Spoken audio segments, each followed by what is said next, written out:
Voilà, on poursuit aujourd'hui notre série qu'on a commencée il y a 2 semaines sur l'Épître aux Éphésiens. Et ces 2 dernières semaines, on a parcouru assez rapidement les chapitres 1 à 3 de cette magnifique épître. Et j'espère vraiment que vous avez pu méditer sur ces magnifiques chapitres, sur ce texte durant les semaines écoulées, pas seulement le dimanche. Et que ça a pu vous amener à bondir de joie, à louer Dieu tous les jours, parce que franchement, si vraiment nous avons compris ce que disent ces chapitres 1 à 3 de l'Épître aux Éphésiens, il n'y a pas de meilleure nouvelle. Il n'y a pas de meilleure nouvelle que tu puisses jamais recevoir sur cette terre. Oublie le jour de ton mariage, la naissance de tes enfants, les réussites professionnelles. La bonne nouvelle de l'Évangile, elle est encore meilleure. Il n'y a pas de sujet de joie plus grand, plus profond, plus durable que le fait d'être sauvé en Jésus-Christ, d'appartenir pour l'éternité à la famille de Dieu, comme on l'a vu la semaine dernière. Alors aujourd'hui, on va entamer la 2e partie de cette épître, qui va des chapitres 4 au chapitre 6. Et cette partie est introduite par un verset qu'on va lire, le verset 1 du chapitre 4, qui fait un peu le lien entre les 2 parties. Et on va lire ce verset tout de suite, Éphésiens 4, verset 1. Je vous demande donc avec insistance, moi qui suis prisonnier parce que je sers le Seigneur, vous que Dieu a appelé, conduisez-vous d'une façon digne de cet appel. Conduisez-vous d'une façon digne de l'appel de Dieu sur vos vies.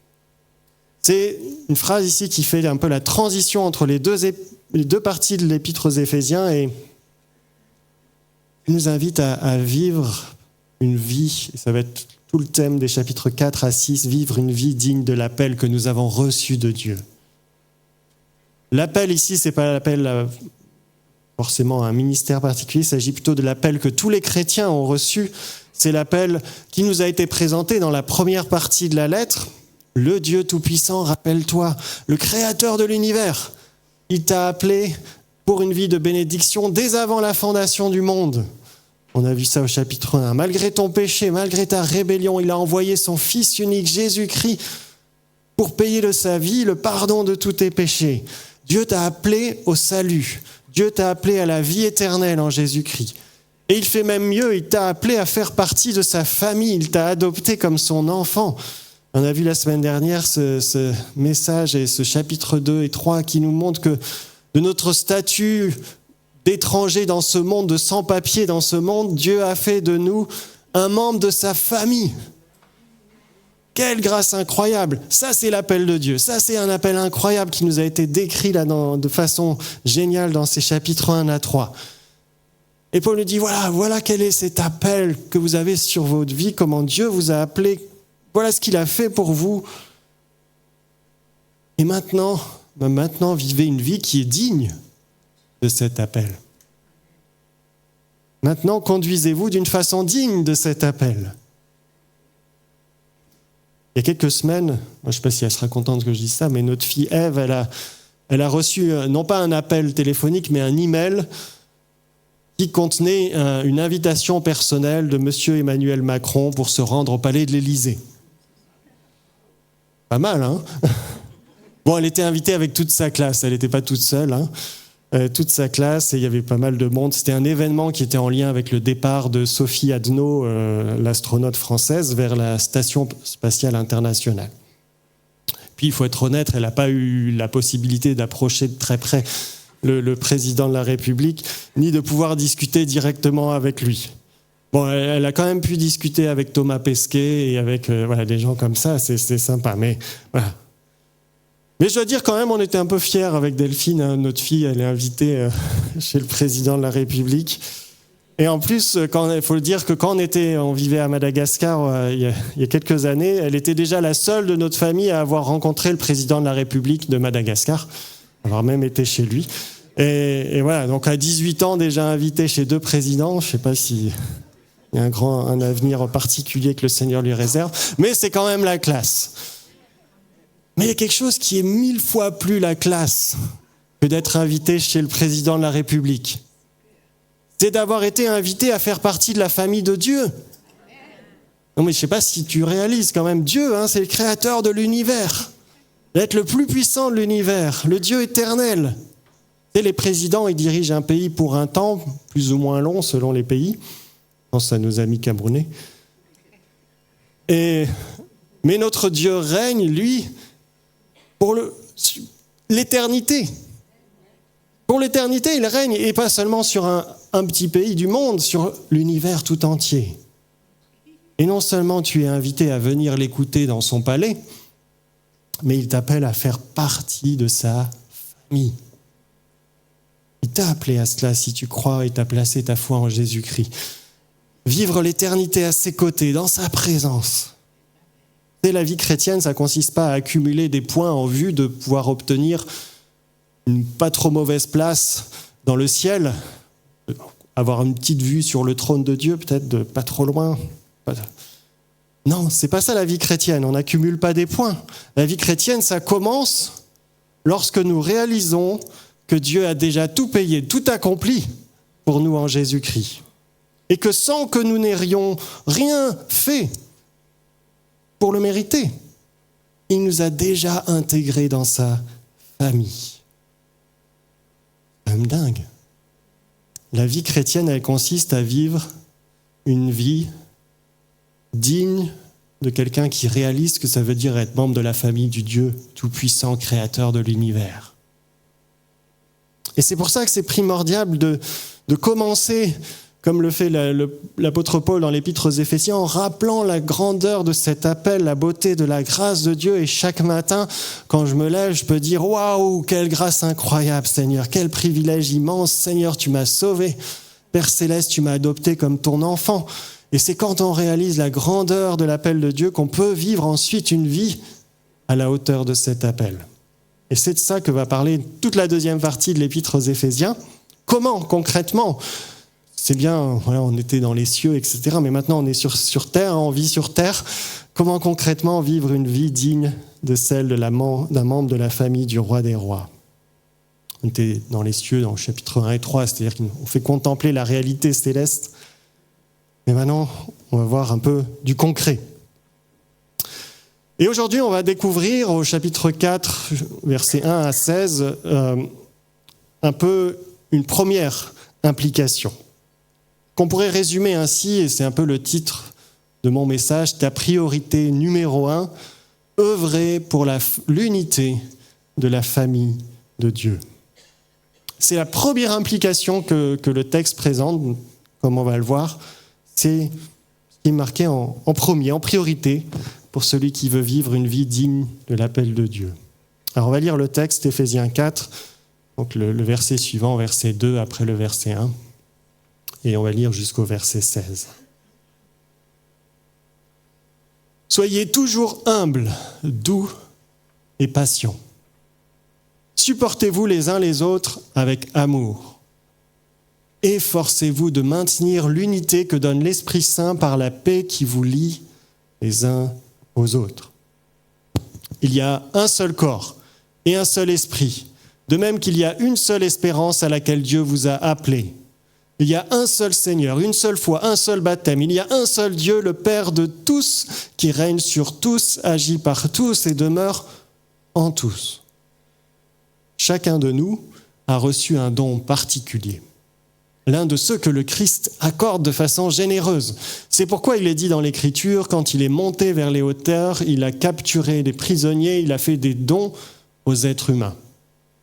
Or, que veut dire il est monté ? Cela présuppose qu'il est aussi descendu dans les régions les plus profondes de la terre.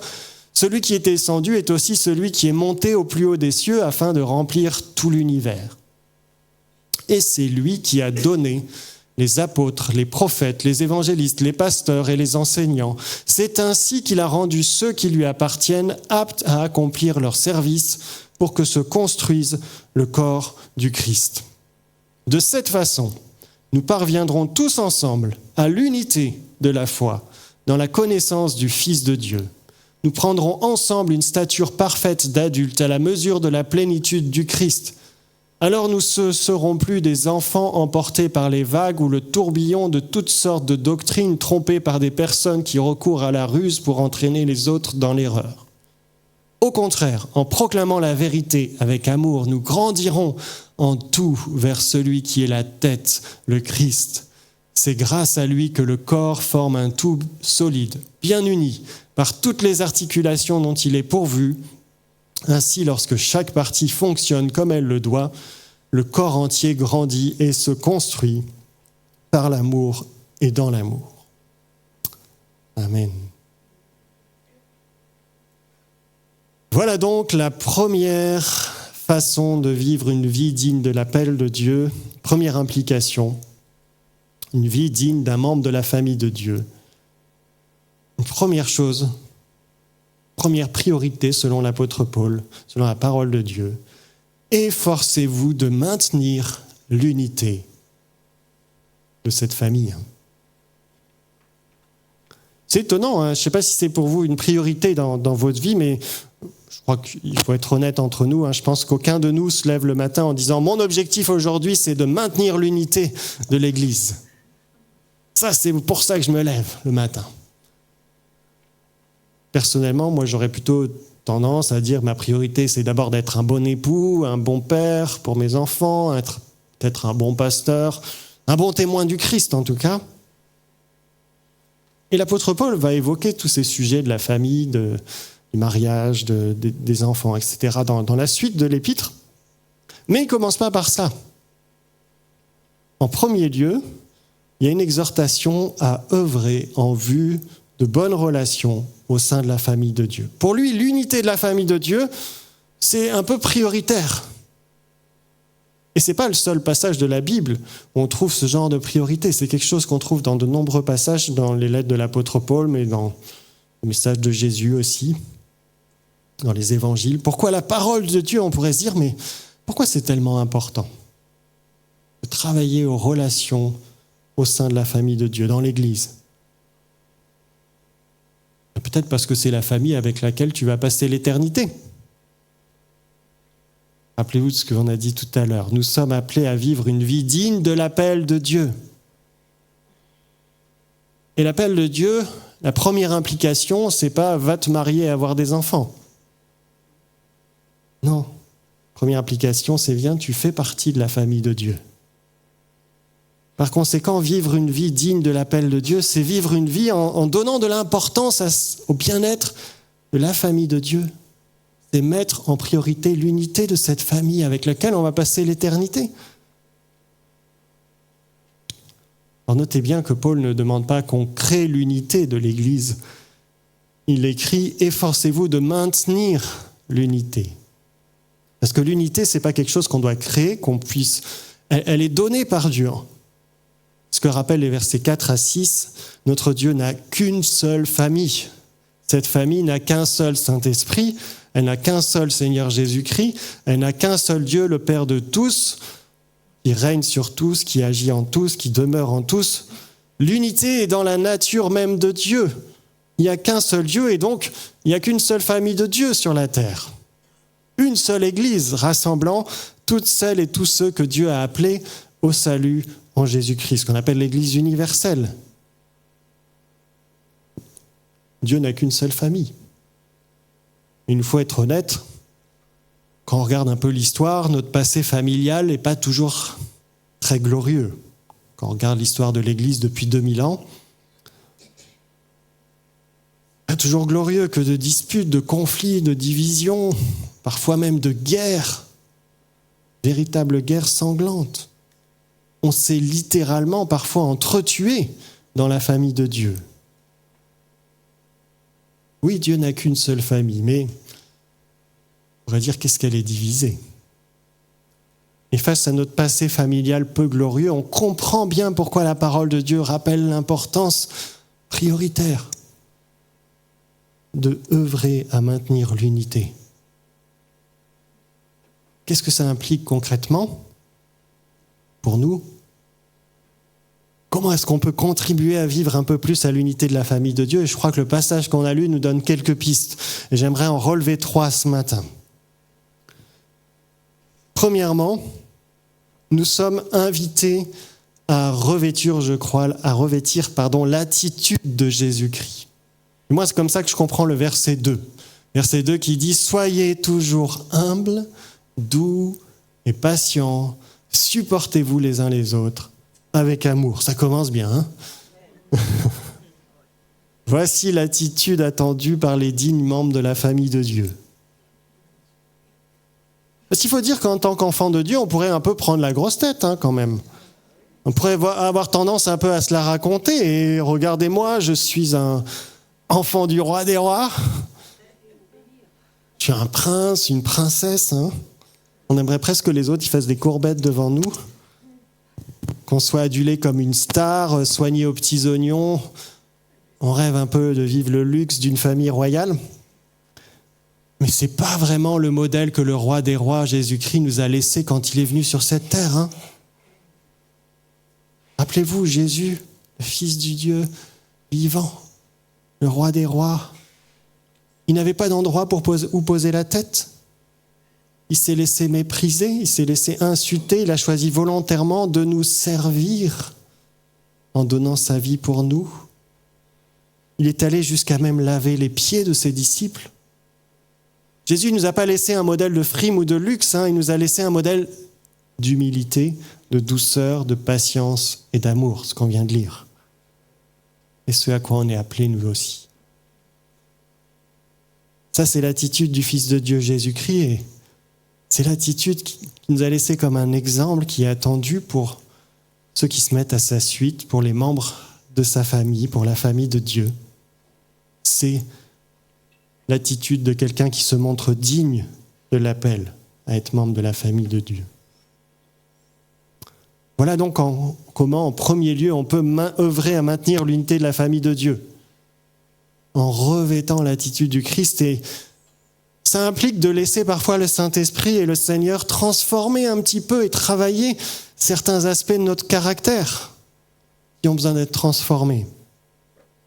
Et d'arrêter parfois de trouver des excuses pour son mauvais caractère en disant « je suis comme ça, c'est comme ça ». Non. On ne peut pas dire « je suis comme ça » pour justifier une forme de violence, d'impatience, de manque d'amour. Si tu fais partie de la famille de Dieu, le péché ne doit plus te définir. Ton identité, elle est définie par Jésus-Christ. Et c'est ça ton point de repère. Tu es appelé à vivre une vie qui reflète l'attitude de Jésus-Christ. Donc, vous voyez, une des premières manières de travailler à l'unité de l'Église, c'est de laisser le Seigneur nous transformer dans notre caractère, nous laisser changer pour qu'on puisse avoir cette attitude qui est celle de Jésus-Christ, l'attitude d'humilité, de douceur, de patience, d'amour. Deuxième implication, sur laquelle je m'arrêterai plus longuement, nous sommes invités, on voit dans ce texte, à nous mettre au service les uns des autres, en fonction des dons reçus du Christ. Verset 7, qu'on a lu tout à l'heure, dit « Chacun de nous a reçu un don particulier, l'un de ceux que le Christ accorde de façon généreuse. » Et versets 8 à 10 rappellent comment ça s'est passé. Jésus est venu sur terre, il est mort, il est ressuscité, il est monté au ciel, il a déversé son esprit, c'est un peu ce qui est sous-entendu, et il a déversé ses dons sur son Église. Et au verset 11, l'apôtre Paul donne 5 exemples de dons donnés à l'Église. Et ces dons sont avant tout des ministères des personnes, les apôtres, les prophètes, les évangélistes, les pasteurs et les enseignants. Il s'agit 5 types de services dans l'Église. Vous savez, le mot ministère, ça veut dire service, 5 types de ministères. Et ce qui est intéressant, c'est que le verset suivant, verset 12, précise pourquoi Dieu a fait ces dons-là particuliers à l'Église. C'est dans le but que tous les croyants soient rendus aptes, formés, pour accomplir leur service. Tous les croyants sont appelés au service. C'est un passage qui est intéressant pour comprendre la façon dont la parole de Dieu envisage l'organisation de la vie d'Église. Tout d'abord, Paul rappelle que dans l'Église, tout le monde est aussi bien gâté par le Seigneur. Tout le monde a reçu de Dieu un don particulier, une grâce particulière, une fonction particulière, ce qu'on appelle souvent les dons spirituels. Et tout le monde est concerné. Le Seigneur, il ne fait pas de chouchou. Il est dit, chacun de nous a reçu un don particulier. Et ce n'est pas des dons qui sont là pour décorer, qu'on mettrait dans une vitrine comme des médailles ou un trophée. Dire, ouais, j'ai un beau don spirituel. Le Seigneur nous les donne en vue du service, pour servir. Parce que c'est ça à quoi nous sommes tous appelés à la suite de Jésus-Christ. Mais est-ce qu'on est prêt à se mettre au service ? Tu sais, l'Église, ce n'est pas un spectacle dont la qualité, elle dépendrait de la musique, des lumières, du talent des artistes sur scène.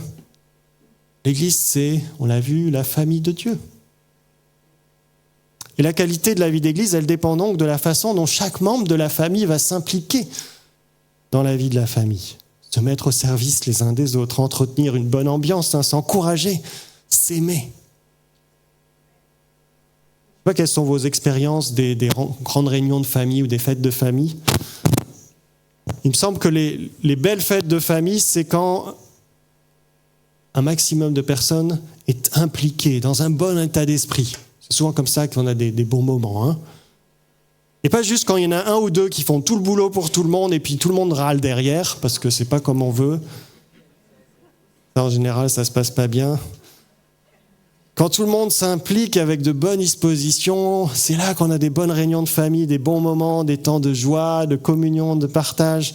Mais si les membres de la famille viennent là, juste moi je viens pour consommer ou pour débattre de mes idées politiques, pour revendiquer ma part d'héritage, pour critiquer les autres membres de la famille, en général, ça se termine mal, ce genre de dîner de famille. Je crois que c'est un peu la même chose dans la vie d'église. La qualité de la vie d'église, elle dépend avant tout de l'implication de chacun, de l'état d'esprit des uns des autres. Bref, de la façon dont on laisse le Saint-Esprit agir à travers nous, pour nous encourager les uns les autres, à travers aussi des prières à propos, à travers des gestes d'entraide, à travers le fait qu'on se mette au service les uns des autres et qu'on ne vient pas juste pour soi. Vous voyez, en premier lieu, on doit comprendre que dans la famille de Dieu, on a tous la même valeur, on a tous été dotés d'un don, des cadeaux du Seigneur, et on est tous appelés à servir avec les dons que Christ nous a donnés. On est tous au même niveau par rapport à Dieu. Mais ça implique aussi de reconnaître que dans cette famille, chacun est appelé à jouer des rôles différents. C'est ce que dit le verset 11 en particulier, qui dit que certains dans la famille ont été appelés apôtres, prophètes, d'autres évangélistes, d'autres pasteurs, d'autres enseignants. Et ce n'est pas parce que ça serait des membres de la famille plus importants ou qui auraient un statut privilégié par rapport à Dieu, qui seraient plus en ligne directe avec le Seigneur. C'est simplement des hommes et des femmes qui sont appelés par Dieu à remplir une fonction particulière dans le corps du Christ pour son bon fonctionnement, comme nous le sommes tous. Ils sont appelés à un ministère particulier, c'est-à-dire un service particulier. C'est un peu comme dans une bonne réunion de famille, tout se passe bien quand ceux qui sont doués pour la cuisine font la cuisine, préparent le repas. Lorsque le tonton rigolo, il va mettre l'ambiance, quand la cousine, elle, fan de randonnée, c'est elle qui va allez, on va faire une petite balade digestive, allez, on y va.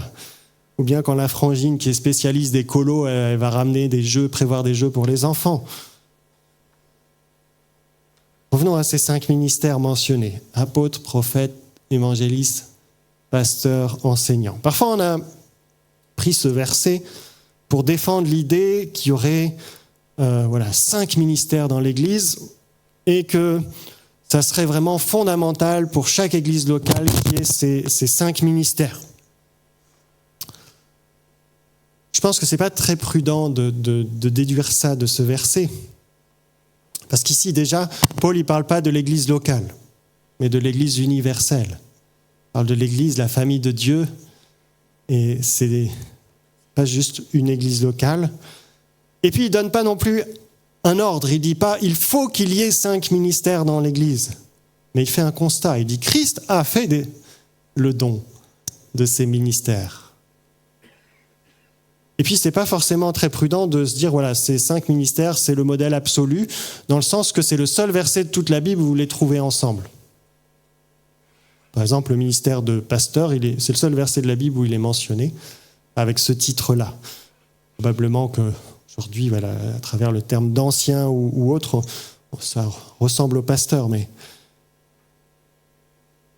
il me semble que, pourquoi est-ce que Paul y cite ces ministères-là? C'est avant tout pour donner des exemples, on va dire. Des exemples de la généreuse diversité des dons que Christ a fait à son Église. Des exemples parmi d'autres. Et l'idée à retenir, c'est avant tout celle de la diversité.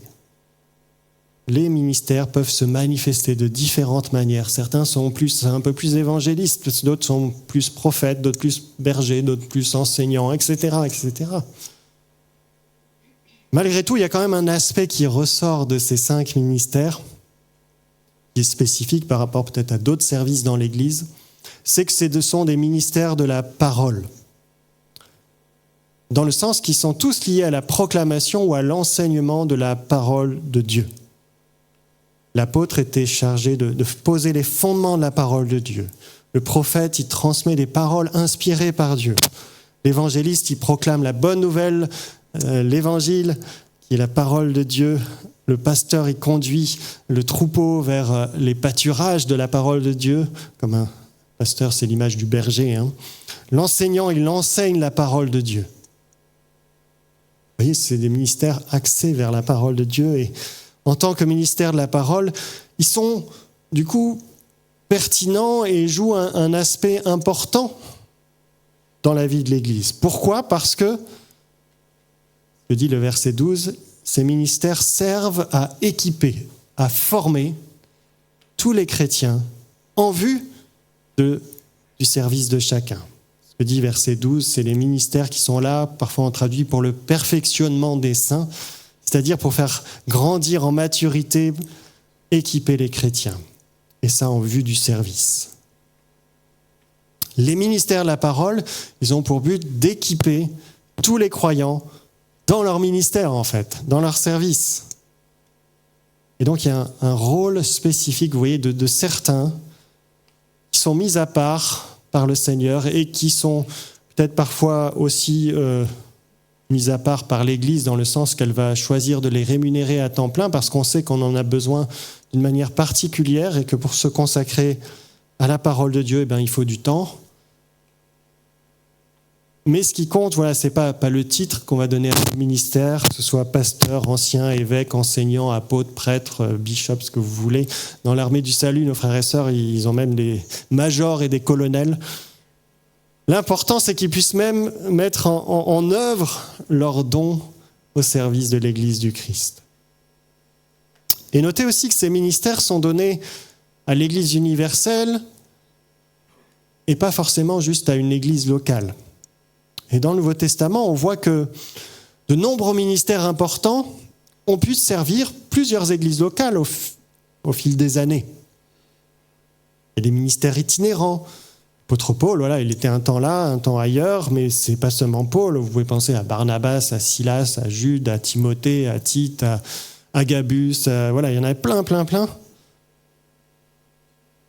Et aujourd'hui encore, je crois que c'est souvent ça qu'on observe dans la vie de l'Église du Christ.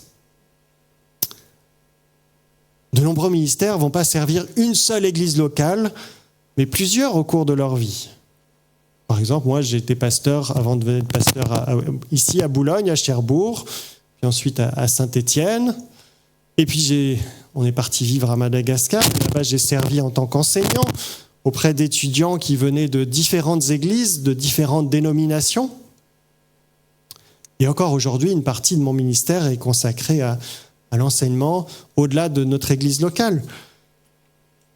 Et puis, pareillement, notre église, elle bénéficie des fois de ministères qui viennent nous visiter, qui viennent des prédicateurs, des pasteurs, des formateurs, et puis même des fois d'autres qui viennent là. Vous voyez, il y a du mouvement dans le service au sein de l'Église du Christ. Et ça, c'est une bonne chose. Parce qu'on est une Église en mission, on est une Église en mouvement. Et surtout, ça nous permet aussi de réaliser que la famille de Dieu, elle ne se limite pas à notre petite église locale. Petite par rapport à la taille de l'église universelle, hein. Les ministères ne sont pas la propriété d'une église locale. Ils sont donnés par Christ à l'église universelle. Et surtout, ce n'est pas que des ministères parmi d'autres. Ce sont que des ministères parmi d'autres, pardon. Parce que nous sommes tous appelés au service. Et si certains sont appelés à un service plus spécifique, comme pasteur, comme enseignant, c'est dans un seul but, participer, former, équiper les chrétiens pour le service de tous. Service de Christ, service de son Église, dans la famille. Oui, j'ai pris un peu de temps là-dessus, mais je pense que c'est bien important qu'on comprenne cette double perspective pour comprendre le fonctionnement de l'Église. Tous appelés au service, même s'il y a des ministères ou des fonctions plus particulières qui sont données à certains. Et si on comprend bien, je crois, cela, ça nous aide à retrouver l'objectif qui était celui de l'apôtre Paul, maintenir l'unité de l'Église, œuvrer pour maintenir l'unité de l'Église.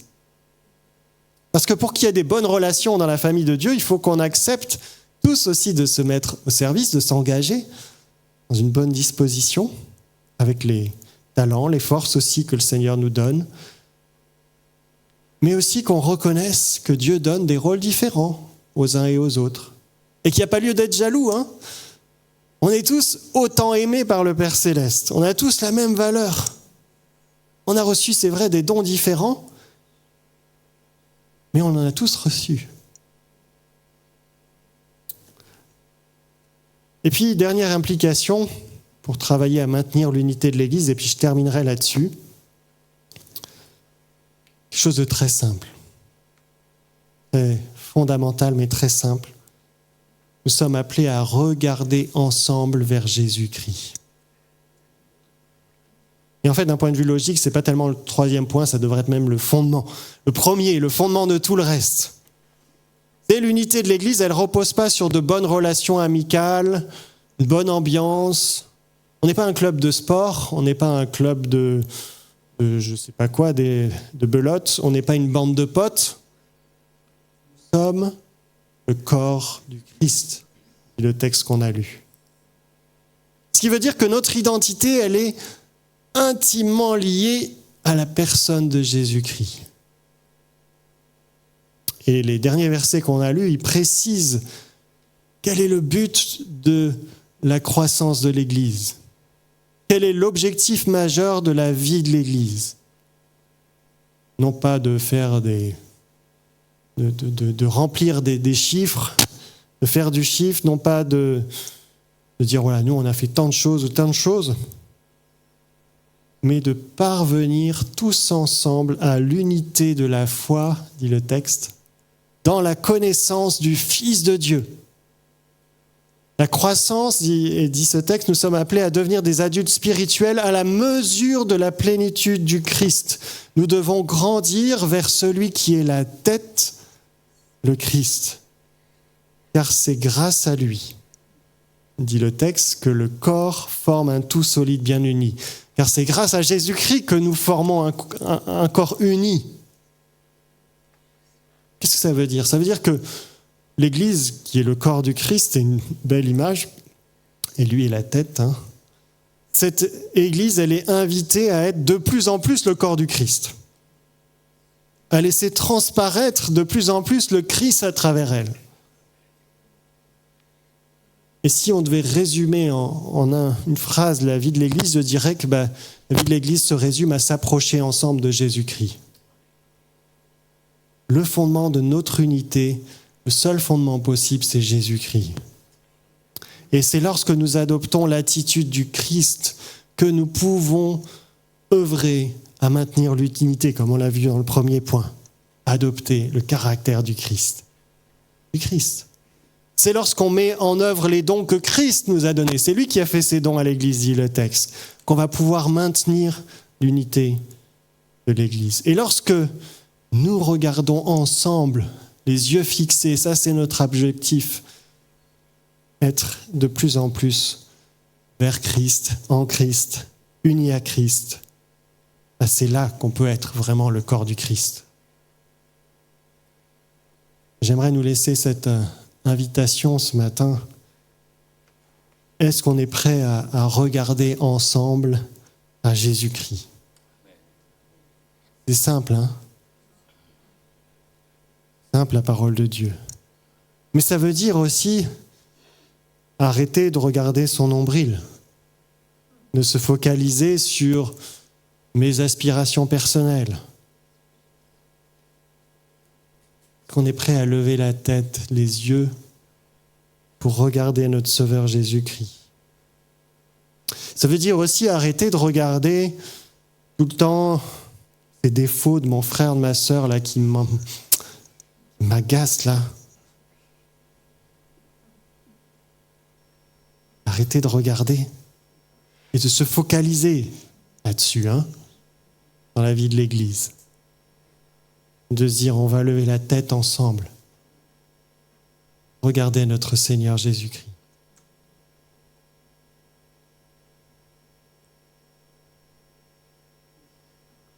J'inviterai à prendre un temps, peut-être fermer les yeux et se mettre devant le Seigneur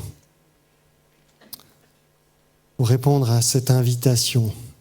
Le Seigneur nous dit par sa parole, efforcez-vous de maintenir l'unité de son corps.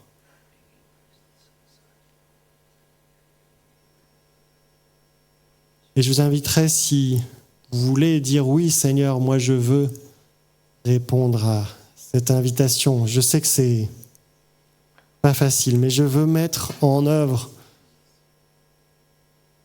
ta parole et je veux répondre à ta parole. Oui, Seigneur, je veux mettre en priorité dans mon agenda ces prochains temps à travailler, œuvrer en vue de l'unité de ton corps. Si c'est votre désir, si c'est votre souhait, je vous invite juste à vous lever à votre place, juste pour symboliquement répondre aussi à la parole de Dieu.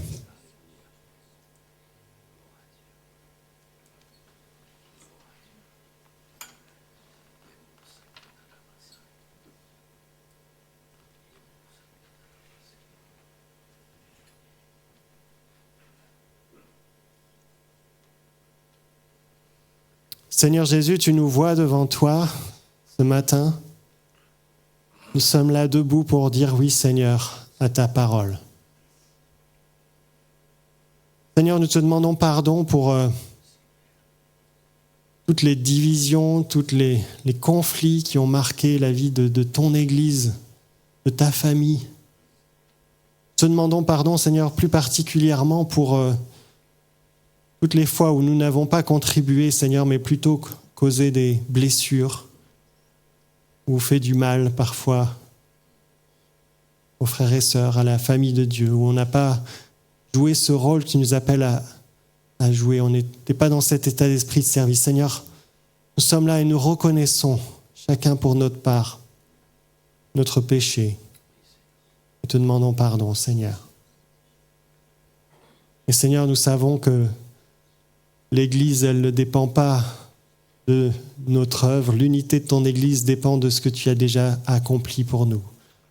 À la croix, c'est toi qui as réuni juifs et non-juifs en un seul corps, une seule famille, en Jésus-Christ. Et Seigneur, nous voulons maintenant dire que oui, nous voulons tourner les regards vers toi, implorer ta grâce, Seigneur, demander l'aide de ton esprit, pour que, Seigneur, nous puissions être cette Église unie, cette Église où chacun dans la famille va jouer son rôle dans le service. Seigneur, viens transformer encore nos caractères, là où nous avons besoin de transformation. Seigneur, viens nous façonner encore par ton Saint-Esprit, là où nous avons besoin d'être façonnés.